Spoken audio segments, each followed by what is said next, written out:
అప్పుడు ఋషిమునులు ఇచ్చారు కదా సార్, ఇది మూలిక అనండి, ఇది దీనికి సంబంధించిన ఫార్ములా అనండి.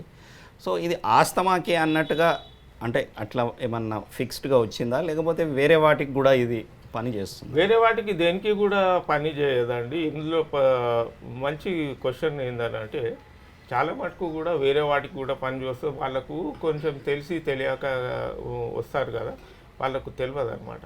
మనము ఇది ముఖ్యంగా శ్వాసకోశ సంబంధించిన వాటికే ఇది మూలం అనమాట. దగ్గు, దమ్ము, జలుబు ఉంటుంది కదా, వాటికి మటుకు ఇది పనిచేస్తుంది ప్రత్యేకంగా. అయితే ఇందులో మనం ఎప్పుడు కూడా ఇక్కడ చేస్తామని చెప్పి కూడా ఇవ్వట్లేదు. మా తాత గారి తండ్రి అప్పటి నుంచి వీరన్నగౌడు, బత్తిని వీరన్నగౌడు అని చెప్పి ఆయనకి వనమూలిక చెప్పడం జరిగింది. రహస్యం అనేది దీని నియమం ఏంటంటే ఎవరితోని కూడా డబ్బు తీసుకోవద్దు అనేది ముఖ్యమైన మెయిన్ కండిషన్ అది.